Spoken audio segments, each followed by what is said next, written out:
Certainly. Yes, sir. We're talking 2010 generation Yes, sir. of Nigerian music, right? Yes, sir. Explain generations for us, first of all. Generations are basically people that exist or that launched around a particular time or around a particular period or in close proximity of each other. So say WizKid's, Tiwa Savage, Olamide, Yemi Alade, Burna Boy, and Davido, the same generation. Okay. We might put P-Square, Two-Face, Idris, Tony Tetsuila, we might be able to put them in the same generation. But we might not be able to put the band in that conversation because the band, even though there was a record the band made with OJB Jezreel like 03 before it traveled, the band really launched in 04. That was when people knew him, so we can't put him in that generation. But then you are looking at the MI generation, you're looking at MI's generation is even like, it's probably a standalone. 06 generation, you're looking at maybe Nice and some other people. Okay. So what was the first generation? The first generation of Nigerian music, it's very difficult to pinpoint. Music has always been ubiquitous. To pinpoint the origin of Nigerian music is going to be a problem. You can't say this generation is probably that generation or this. But the one thing that we can agree on is that the era of high life was important to... But we're talking about contemporary music, right? Yeah, contemporary music. Like you can't trace... The origin of contemporary Nigerian pop music is high life. The origin, because high life directly led into Afrobeat. And Afrobeat is probably what a lot of people would determine as, would say, is the grown norm of Nigerian pop music. However, there are some Nigerian folk genres, say like Juju, Fuji, or Southeastern high life, or say like the genre of the north in Nigeria. Those genres were also very important in producing what we now know as Afropop. Because if you listen to it, Afropop, the genre, what we call Afropop these days, it's very multi-dimensional. It's not just what Afrobeat or high life was. You are listening to something, you are listening to Juju, you are listening to Fuji. Terry Akpala basically infused Akpala into trap music. So it's very difficult sometimes, yeah. So the 2010 generation, what are you talking about there? I feel like people necessarily don't give them the credit they deserve. I feel like including me. Because there's something with experiencing something in real time. You don't appreciate it enough. So the people that are coming after you, that probably didn't have the first-hand experience that you had, they are going to appreciate it more than you do. Like, look at football, for example. A lot of people are going to tell you that because we grew up in a generation that maybe saw like Ronaldo de Lima, Zidane, people are not going to agree if you were to present an argument that Iniesta is better than Zidane. People are not going to agree with you. Whereas that argument might be reasonable. You might not agree with it, but it might be reasonable. But the way a lot of people in our generation are going to react to that is going to be like you said, the worst thing in the world. Or if you're going to say like Ronaldo is the greatest footballer of all time, someone is going to tell you that Pele, Maradona, Michael Van Basten, whoever. So it's one of those things. I feel like it's the same thing that's happening in music right now. People don't talk, in terms of greatness, we don't give these guys the flowers they deserve, and they've earned it. These guys have done everything and more. Like, what do you want to talk about that these guys have not done? What? They have the discography, they have the impact, they have the influence, they have the sound, they have the hits, they have the crossover success, they have the global superstardom. What did you want to say? You were talking some days ago that Davido has more followers on Instagram than Lil Baby, which is just wild. Lil Baby is like Lil Baby. Davido has more followers on Instagram than he does. That's social currency. In the world that we live in, social media following is currency. Like if you were going to sign a player, for example, when Juventus wanted to sign Ronaldo, social media following was one of the reasons that determined Ronaldo's pricing. Because if you are going to announce Ronaldo, for example, all the brands that are going to support Ronaldo's announcement video, they're going to look at the social media following, yours and his. So it's a lot of things that happen in the same place. And it's not fair sometimes. I feel it's not fair on these guys. Not that I feel. It's not fair on them. So you think that the best generation of Nigerian contemporary music? No, it's not that I think that the best generation of Nigerian contemporary music. I think in terms of greatness, like when people come up with arguments, who are the greatest in Nigerian music? People don't talk about, people are going to say Fela, Osadebe, Oliver De Coke, Sonny Ade, Obey. Nobody's going to talk about these guys. They don't mention them. Like for example, if you were to say, if you were to list a top 5 and you were to put say like a piece, like P-Square is another generation. We have to put like WizKid there, for example, or at least the top 10 greatest Nigerian artists of all time, put WizKid in there. People are going to have a problem with it. Because people are going to feel like these people they didn't do enough. And it's not true. That's not true at all. It's bias it's bias against the things that are happening now, and it's bias towards classic things, or in favor of classic things. The only person that we said it on the Grammy episode that we did on this show, the only person or the only people that maybe the only person that you can't say exclusively that these people have surpassed is maybe Fela, and the only reason is because of the lasting impact and legacy of Fela's music, the socio-political impact of it, and the cultural impact of Fela's music. Nobody's music has that level of impact and lasting legacy. And that music has not, and the Fela's music has not just created a legacy here, it has also crossed over. That legacy has crossed over into another terrain entirely. And those people are also elevating it on that same pedestal. So that means the only person that they can't touch is that guy. And another reason why arguments of greatness might be against them is because those guys had a ridiculous amount of discography. Like the albums, that time it was an album market. The only way that those guys could make money, live performances and albums, they were releasing a ridiculous amount of albums. I counted Osadibe's album recently. Over 70. It's a ton of albums. Like if they were to perform at an event, they'll turn it into an album and they will sell it. So in terms of discography, those guys might not be able to touch them. But time sensitivity also comes into place because that it's different eras. That era favored bodies of work. The era that these guys grew into favored singles. It was a singles market. We just came back into a body of work market in 2020. The latter parts of 2019 and 2020. So you can't make that argument. So in terms of actual greatness, what do you want to say that these guys have not done? What? So to make it explicitly clear, you're saying that Davido, the class of Davido, Burna Boy, WizKids, Tiwa Savage, Yemi Alade, Olamide, are greater than the class of Two-Face, P-Square, and the likes. Yeah. Maybe not P-Square, maybe not Two-Face. Those two people, you might be able to push them into this conversation. Maybe not P-Square and Two-Face, especially maybe not P-Square. But in terms of greatness, yes, those guys have even surpassed them, to be honest. If we were going to think about it critically, we did an episode about the greatest Nigerian music some months ago, and we put Two-Face at the top of that list. But when you think about it, that's not fair. That's not even clear at all. What has Two-Face done that WizKid has not done? What has Two-Face done that Burna Boy has not done? The only thing that Two-Face has over these guys is because his sound and his style is grown down to what they have been able to achieve. Two-Face is the progeny for a lot of contemporary Nigerian pop artists.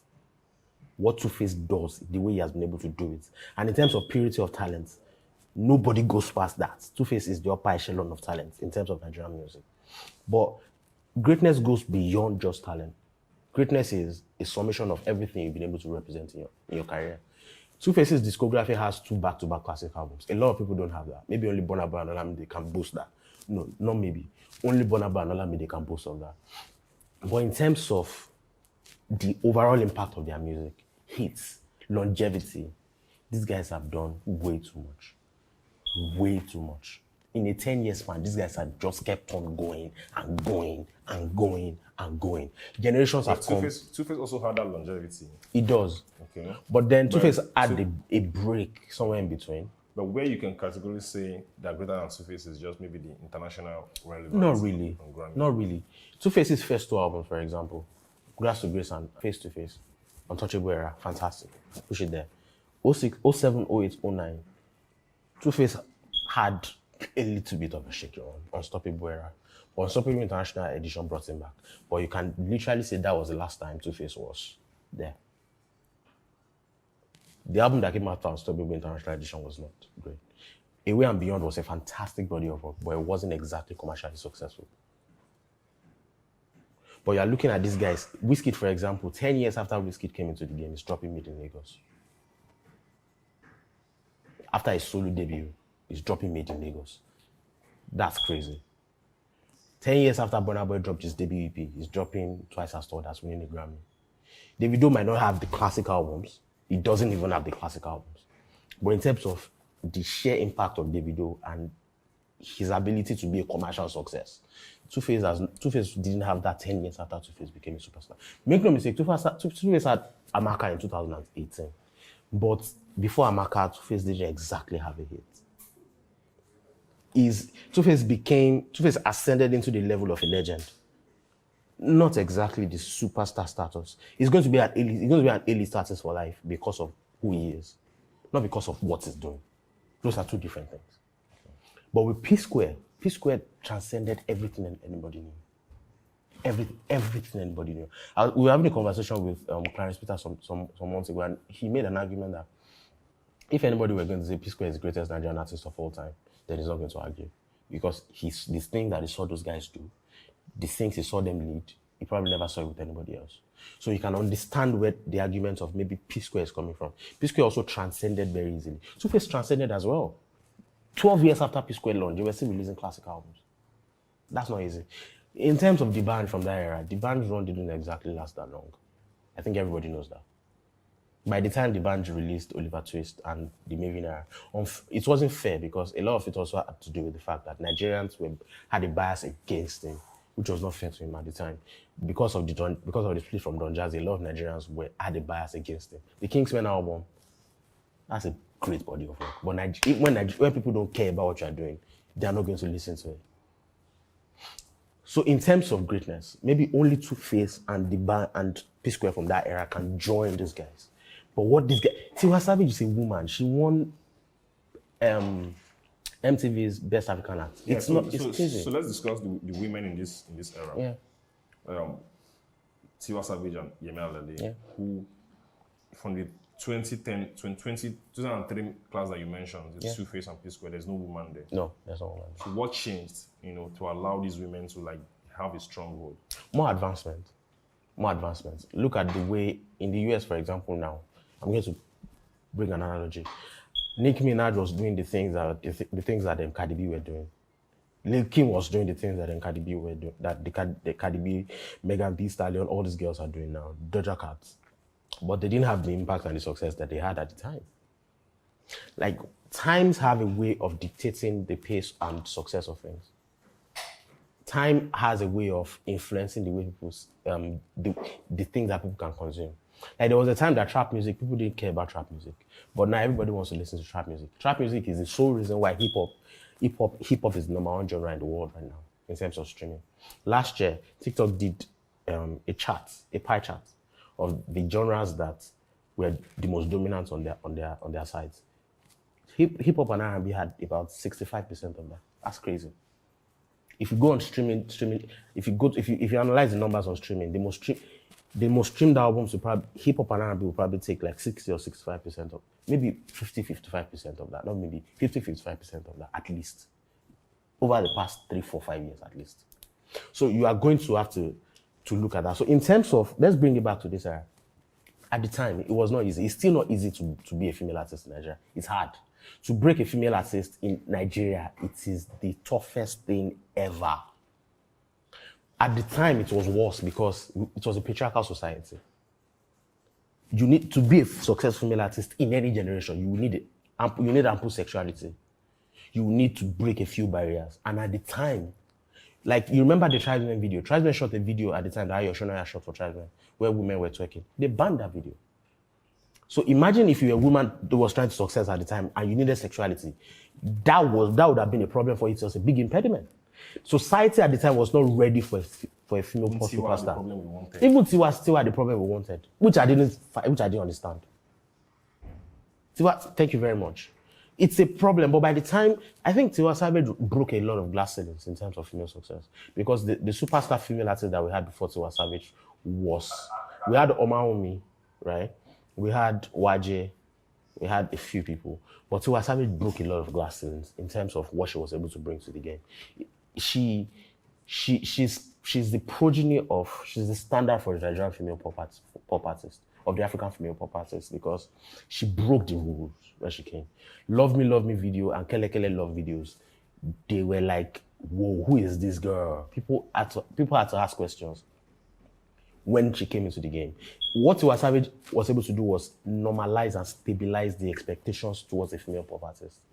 It also happened because at the time, Nigerian music was going through an evolution where we were accepting the things that we didn't previously accept. 2010 was the golden era of Nigerian hip-hop. 2008, 2010 was the golden era of Nigerian hip hop. So it's only reasonable that we had a female superstar launch at the time. And it's like between 2010 and 2013, we had a bunch of female artists. We had Tiwa Savage, we had Yemi Alade, we had Chidinma, we had Cynthia Morgan. We had a bunch of them. So it's Tiwa Savage in particular was able to do that. But what Yemi Alade has been able to do is Yemi Alade has been able to excel in an industry without having hits or without even being generally loved in her home country. Yemi Alade is the most enigmatic brand out there. What that woman has been able to achieve is crazy. You don't see it every day. You might not be able to say that she surpasses Olamide, Davido, Tiwa Savage, WizKid, Burna Boy, P-Square, and Two-Face. You might not be able to say that, but you can't not put her in the conversation of greatness. Okay. Maybe you might not say she's even greater than Oliver De Coque or Sunny Ade, but in terms of greatness, if people were to put her name forward, then you shouldn't have a problem with it. Okay, what does time and season favor? Like, how does it favor this generation that you're talking about? It does favor them. This current generation, internet. The internet is the biggest weapon that they have. The internet is the biggest thing that favors them. But so the internet makes music dissemination easier, it makes music consumption on the go easier. So that means music blogs did a lot for Nigerian music. And these guys came into the era of music blogs. Like the era of where MTV Base became YouTube. Their generation came into that. They basically walked into it. So you can't not endorse that. But again, the fact that happened also made that they have to deal with piracy. They have to deal with a dysfunctional industry. Like the old era of, say, them Fela, Oliver De Coque, Jack Fashek, all those people, they still had some form of structure. Like now we have a structure, it's just dysfunctional. It's not the normal structure. But the structure at the time was better. It was an album market. There was piracy, but it was a better structure. The foreign record labels were even here at the time. Now they're also back for these guys. But the biggest advantage that these guys have over that generation is the internet. But even those guys also had their own advantages because the major medium of music consumption was cassette tapes and later CDs. So you can't not say every generation has their advantage. It's just all about how they played it. That's it, and that's facts on it.